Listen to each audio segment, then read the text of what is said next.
There's Blake to Roy. This is for the Drexler. Oh, no! It counts, and Drexler. The Portland Trailblazers select Damian Lillard. It's Lillard. He got the shot off. Lillard, good! And the Blazers win the series for the first time in 14 years!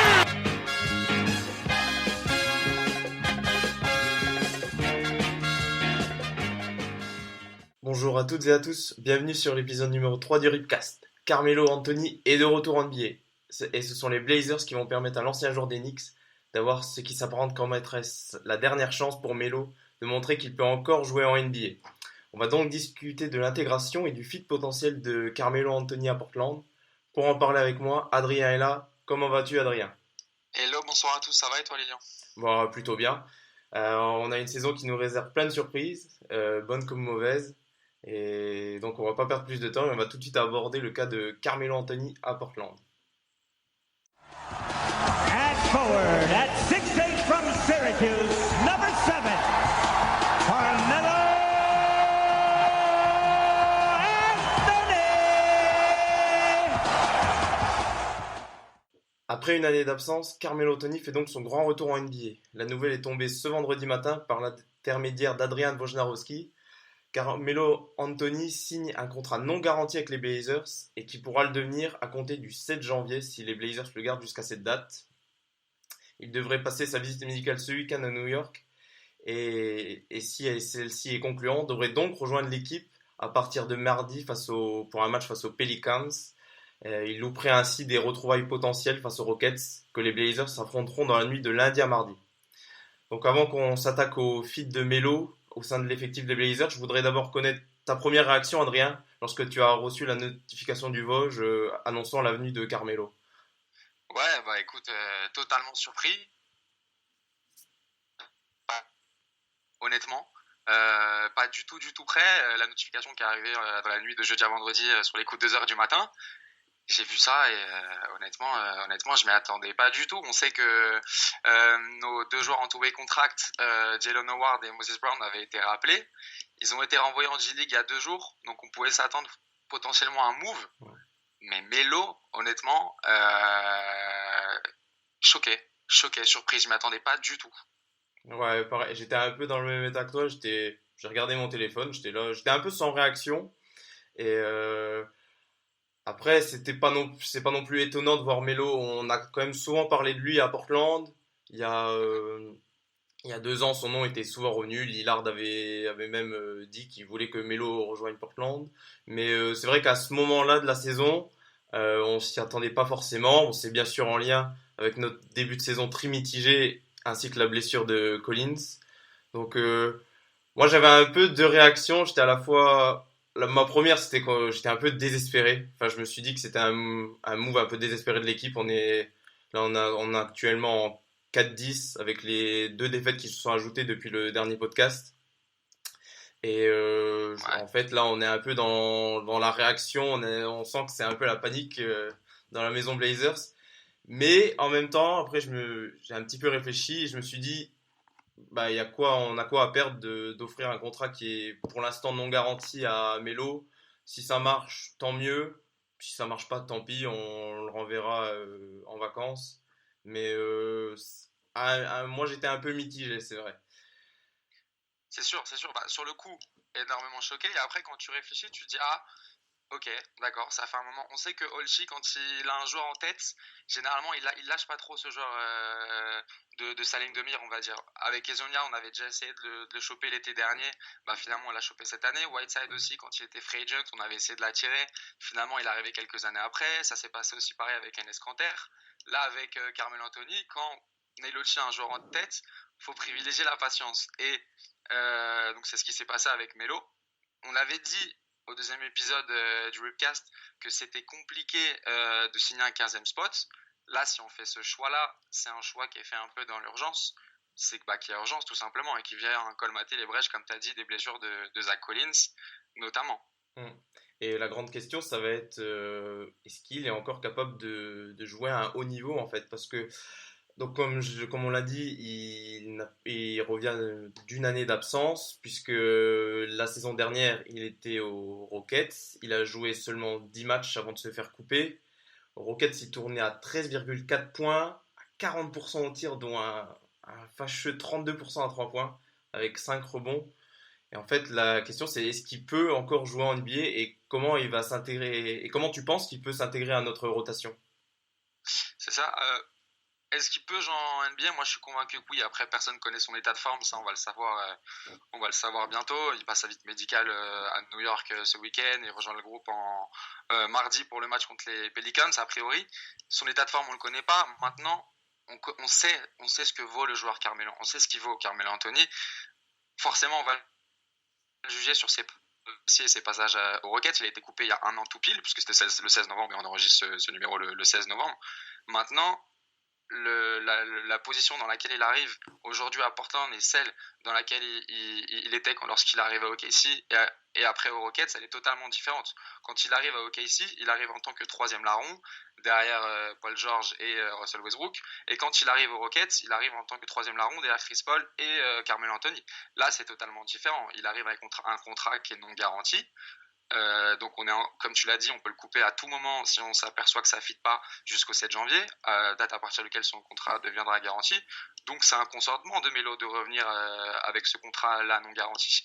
Donc ça veut dire que quelque part il met son ego aussi un peu de côté et qu'il est prêt à faire ses preuves. Il arrive dans un rôle qui est bien précis, on ne va pas lui demander d'être la troisième option, on va lui demander de venir colmater les brèches. Voilà, il vient en tant que 15e spot suite à des blessures. Donc voilà, il n'a pas le rôle, en tout cas on ne lui promet pas le rôle que peut-être l'ont promis Oklahoma et Houston.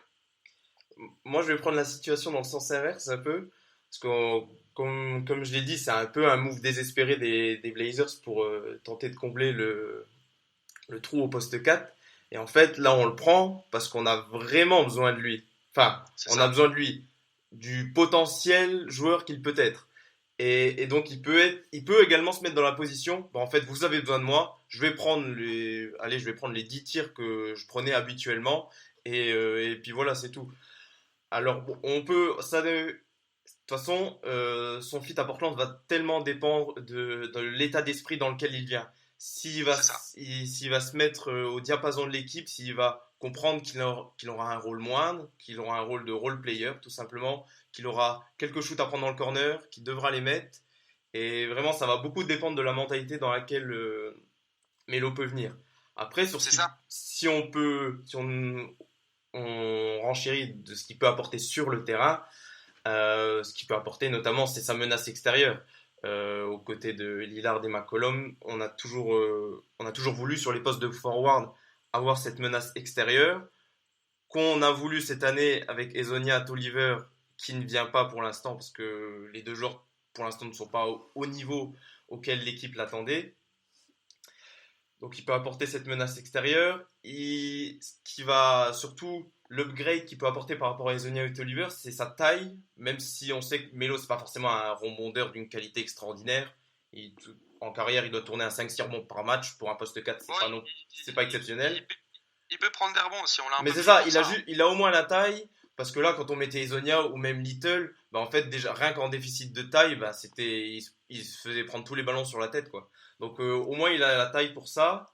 Et donc, je sais pas si tu vois aussi d'autres points positifs qu'il peut apporter. Ouais, non, mais juste pour rebondir sur ce que tu disais, tu me demandais si il pouvait encore avoir un impact en NBA. Je pense que ça résulte tout simplement faut tout simplement que lui, dans sa tête, il fasse la transition, s'il va avoir une belle fin de carrière et une belle sortie, de se dire que tout simplement, il peut plus être le joueur qu'il a été et que son rôle doit être moindre et qu'il doit se cantonner à ce rôle-là. À partir de là, je pense qu'évidemment, il peut avoir une place en NBA, mais ça dépend que de lui. Ça dépend que de lui. Oui, ce qu'il va nous apporter, alors, efficace numéro 2, c'était que nous, ce qu'on manquait cruellement, avec les départs d'Aminou, Harkless, Dayman notamment, c'était du jeu off-ball. Carmelo Anthony, il n'est pas réputé pour être efficace dans ce secteur-là. Clairement pas. Finalement. Donc, après, il va nous apporter du rebond. Moi, je pense qu'il va nous apporter du rebond, il va nous apporter du shoot, parce que clairement, Anthony, ça shoot mieux que Tolliver. Je suis pas sûr que ça défend beaucoup moins bien, ça faudra voir. Il va nous apporter du rebond, il va nous apporter aussi beaucoup d'expérience, on l'a dit. Le recrutement qui a été fait cet été a été dans ce sens-là, même si pour l'instant, c'est pas que des franches réussites, mais les arrivées de Gasol, les arrivées de Bazemore, Whiteside notamment, voilà, on avait un effectif qui était très jeune, on a fait venir des vétérans. Carmelo, ça va aussi dans ce sens-là, donc l'expérience. Voilà, c'est un mec qui a été 10 fois All-Star, c'est un futur Hall of Famer. Faut respecter ça aussi. Il a cette expérience-là et cet apport hors terrain, vestiaire, qui peut nous apporter aussi, qui est très important. Après, faut quand même relativiser son apport en menace extérieure parce que Melo, c'est un bon shooter, c'est surtout un bon shooter en sortie de dribble ou quand il a le ballon dans les mains. Et en spot-up shooter, ça a pas forcément. Il est assez streaky, je trouve. Et même sur ses dernières apparitions avec OKC et Houston, à 3 points, c'était assez médiocre. Ou en tout cas pas à la hauteur du joueur qu'il a pu être. Après, ce qui peut surtout, en fait, si son fit n'est pas forcément idéal, il peut surtout permettre aux autres joueurs, comme on a dit, on a parlé d'Ezonia, de Little, ça peut aussi leur permettre de jouer à leur véritable poste en fait, parce que là on a demandé à Ezonia, mais à Oud aussi de jouer poste 4, qui est vraiment pas leur poste naturel, et avoir Carmelo, ça va permettre de repositionner ces joueurs dans leur bon spot, de les favoriser à une meilleure acclimatation, et donc ça peut permettre potentiellement aux Blazers d'être un peu meilleurs que sur les dernières sorties qu'on a vues. Et donc, par rapport à ça, est-ce que Melo, c'est titulaire tout de suite ou pour l'instant on le place en sortie de banc tranquillement? Écoute, moi je pense qu'il va intégrer le 5 tout de suite. Hein. Dès le premier match? Ouais, peut-être pas dès le premier match, mais à terme, je pense qu'il est venu en tout cas pour starter. Stott a essayé beaucoup de choses depuis la blessure de Zach Collins, il a essayé Tolliver, ça n'a pas marché, même sans Melo, Tolliver était carrément sorti de la rotation depuis quelques matchs. Il a essayé Ezonia, ça n'a pas marché non plus. Nasir Little, ça a plutôt fonctionné sur le dernier match contre les Kings. Non, j'ai une bêtise. Sur Raptors. Contre les Raptors, pardon. Il a essayé Little, qui a d'ailleurs très bien défendu sur ses cap tout le match, ça avait plutôt bien marché. Jusqu'à ce qu'il le sorte à la fin du match, et c'est là que Siakam nous a un peu mis dans la sauce clairement, mais Nasir Little avait fait un très bon match, faudra voir. Je pense que pour l'instant Nasir Little va conserver sa place dans le 5, faudra voir autour de Melo. Est-ce qu'on peut associer les deux? Je pense pas. Est-ce qu'à terme Melo peut prendre la place de Little ou pas? Faudra voir. Faudra voir comment va se développer Nasir Little aussi, parce qu'on l'a dit, Melo va revenir que pour le match contre les Pelicans. Nasir Little a le match de cette nuit contre les Spurs et a le match encore des Rockets pour montrer ce qu'il vaut, et avec l'apport qu'il a en termes d'énergie, en termes de défense, etc., il va peut-être devenir indispensable. Faudra voir comment ça se passe. Ouais, toi, tu en penses quoi? Moi, je pense que je sais pas, je pense que Stott sera quand même frileux à aligner Melo dans un 5 où il y a déjà Lillard, McCollum et Whiteside. Je pense que défensivement, tu prends l'eau en fait. Et donc, je pense, en tout cas au début, je pense pas qu'il va. Déjà, on va voir comment il va revenir après son année d'absence, à quel niveau physique déjà il est. Ce sera déjà important de voir ça. Donc, je pense que. Moi, comme toi, j'ai bien aimé les sorties de Little. Pour l'instant, il m'a vraiment surpris, dans le bon sens du terme. Et je pense que pour l'instant, il va rester sur cette voie-là. De toute façon, sur les derniers matchs, il expérimente plein de choses. Il voit que ça ne fonctionne pas, donc il essaye différents 5. Avec Little, ça a plutôt fonctionné. Donc pourquoi pas essayer d'avoir une forme de continuité avec notre rookie dans le 5. Mais après, pourquoi pas à terme, si on voit que Melo, sur les quelques minutes qu'il aura, s'il apporte suffisamment en attaque pour compenser ses faiblesses en défense, pourquoi pas à la fin de ce road trip, là on va entamer un road trip de 6 matchs, pourquoi pas le voir titulaire? Franchement, ça m'étonnerait pas, et vu la situation dans laquelle on est, en fait, j'ai envie de dire pourquoi pas. Bah c'est ça, tu l'as dit, c'est un move qui a été fait en urgence, donc faudra voir comment il revient, faudra voir comment il fit avec les gars. Comme tu l'as dit, Stott, il va expérimenter un peu toutes les possibilités, et on verra en fonction de ça, de comment est-ce qu'il va revenir. Après, si on veut se donner un petit peu d'espoir, on peut prendre le cas de Dwight Howard de cette année, qui peut nous donner espoir, parce que Bon, Dwight Howard, il signe au minimum, il me semble, cette année aux Lakers. Et il sortait auparavant de plusieurs saisons vraiment mitigées à Washington, à Charlotte. Et cette saison, aux Lakers, je pense, enfin compris qu'il pouvait plus être un joueur majeur d'une équipe. Et il s'est mis dans la tête que désormais, c'était un role player. Aux Lakers, désormais, il fait les poubelles, il prend des rebonds, il met ses quelques points. Et il joue cette fois-ci dans une bonne équipe comparée aux années précédentes. Et pour moi, il faut que Melo arrive dans l'état d'esprit qu'a Howard cette année. C'est-à-dire, je fais le sale boulot, je fais juste des choses simples que je sais faire. Et j'aide surtout mon équipe à gagner. Et je pense que c'est le plus important. Et donc j'espère que Melo sera dans cette perspective. Je ne sais pas si tu es d'accord avec moi. C'est ça, exactement. Faut qu'il accepte cette transition s'il veut. Voilà, faut qu'il soit conscient qu'il peut plus apporter autant et qu'il peut plus avoir le même rôle qu'il avait notamment aux Knicks et à Denver. Faut qu'il accepte cette transition-là et tout simplement qu'au lieu que ça soit l'équipe qui s'adapte à lui, que ça soit à lui de s'adapter à l'équipe et à s'adapter aux besoins de l'équipe. De toute façon, il vient pour colmater les brèches, il vient pas pour prendre les derniers shoots, etc. Donc, faut qu'il accepte cette transition-là et à partir de là, je pense qu'il peut apporter à une équipe NBA Carmelo Anthony. C'est clair. Et donc, on verra dans les prochains jours si le fit. Enfin, on va déjà voir si Carmelo va jouer à partir de mardi. Il est attendu, en tout cas pour mardi, face aux Pelicans. Et donc voilà, les Blazers vont donc aborder un road trip de 6 matchs. On va donc affronter dès ce soir, si vous écoutez le podcast ce soir, les Spurs. On va ensuite enchaîner avec les Rockets, les Pelicans. Et terminer à l'Est par un match chez les Bucks et enfin chez les Cavaliers et les Bulls. Donc un road trip pas simple. À ton avis, Adrien, avec quel bilan on pourrait s'en sortir? Quel bilan serait honorable après ce road trip? 6 matchs à jouer, 6 matchs à jouer en 10 jours. Donc très très très très corsé. 6 matchs en 10 jours, on joue comme tu l'as dit les Spurs, on va jouer les Bucks aussi. Faudra voir comment Melo va revenir aussi. C'est très compliqué parce que depuis le début de saison, on n'a pas beaucoup de garanties. En plus de ça, il y a Melo qui va devoir venir s'insérer en milieu de road trip à cet effectif-là. Il faudra voir comment il s'insère aussi. Donc ça va être compliqué. Si on peut être en 50-50, moi je signe. Ouais, c'est clair. Ouais, pareil, je dirais si on fait 3 matchs, au vu de nos dernières prestations, ce sera déjà très bien. Et je pense qu'aussi ce road trip peut être entre guillemets, on est encore assez tôt dans la saison, mais il peut être décisif en fait pour la suite de la saison si à la sortie de ce road trip on est encore, si on fait un bilan négatif à cette sortie-là.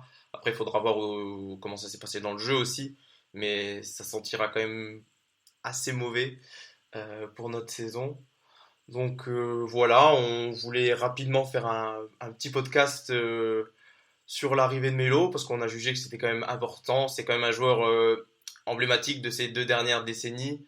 Donc on se devait bien de faire un petit podcast sur son arrivée aux Blazers. Donc on verra bien ce que ça donne. Parce que ça fait son arrivée, elle fait plaisir à beaucoup de monde. C'est Déjà clair. de le revoir en NBA et nous on est content de le voir à Portland. Après, je pense que ce que c'est dit parce qu'il y a beaucoup de gens qui comprennent pas trop ce move parce qu'ils se disent ok, on a des problèmes en défense et là on fait venir un joueur qui est basé sur l'attaque. Si on regarde notre début de saison, tout n'est pas à jeter. On est à 4 victoires pour 8 défaites, mais si on regarde nos 8 défaites, c'est jamais de plus de 10 points, c'est des défaites qui se jouent à des détails. Donc plutôt de se dire on va faire venir un joueur qui est bon défensivement, qui fait les efforts, etc. Parce que déjà c'est utopique déjà de penser qu'il y a un joueur comme ça sur le marché à l'heure actuelle. Plutôt que de se dire ça, je pense que le raisonnement qu'a eu Neil Olshey, c'est de se dire ok, aujourd'hui on est quand même vachement basé sur l'ISO, sur l'attaque, etc. plus que la défense. Et ben en faisant venir Melo, on va faire ça, on va continuer dans ce registre-là, mais on va essayer de le faire mieux. Et peut-être que, tu sais, vu que c'est des défaites de toujours entre 5 et 10 points, bah, ça peut nous faire step up et nous permettre de faire pencher la balance pour gagner des matchs, tout simplement, et rester dans la course. Parce que là, si on n'agissait pas, ça aurait pu commencer à être inquiétant pour les playoffs. De toute manière, il n'y avait pas d'autres joueurs disponibles sur le marché, donc en fait, on a pris voilà, on a pris Melo parce qu'il était là. Et je pense qu'aussi le match face aux Raptors a peut-être été un déclic pour Neil Olshey parce qu'on a vu que les Raptors ont très bien défendu sur Lillard qui a fait son pire match de la saison, on peut le dire. Il a marqué moins de 10 points. Et je pense que ça a pu être aussi un détonateur de ce move, parce que depuis le début de la saison, on s'appuyait énormément sur Lillard. Et là, il s'est dit qu'en fait, on en demandait trop, tout simplement, à Dame. Donc, il fallait l'entourer de quelqu'un. Melo était disponible. On l'a pris. Et puis, on advienne que pourra, en fait. C'est ça, je suis tout à fait d'accord avec toi parce que le match contre les Raptors, il est significatif. En fait, eux, ce qu'ils ont fait, c'est qu'ils se sont focalisés sur Dame. Sur chaque prise d'écran, etc., ça blitzait, ça prenait à deux, etc. Et donc, forcément, ça laissait des spots ouverts aux autres joueurs. Et au début, ça marchait. Rodney Hood met 25 points, il rentre des gros shoots. McCollum, pas tellement. Et en fait, tu t'es aperçu que s'il y a une défense qui se concentre à 100% pour Dame et qu'elle l'éteint, bah, à côté, il faut que ça mette dedans. Et Bazemore n'a pas forcément mis dedans. Il met pas forcément dedans depuis le début de la saison. Et Zonia non plus. Tolliver, j'en parle pas. Nassir Little, c'est pas un shooter naturel, donc il s'est dit, ok, s'il y a une défense qui va se concentrer à 100% sur Dame, comme ça a été le cas pour les Raptors, eh ben on a besoin de shooters autour. Et potentiellement, Melo peut, dans ce rôle de finisseur, être très utile. C'est ça. Donc on verra bien. Comme d'hab, vous le savez très bien, pour suivre l'actualité, Adrien chez @BlazersFR et moi-même @BlazersFrance. Et puis on verra bien, on fera un point après ce road trip, je pense, sur si Melo aura déjà joué, et on verra où se situent nos Blazers. Donc on vous souhaite une bonne fin de podcast et on vous dit à la prochaine. Bye bye.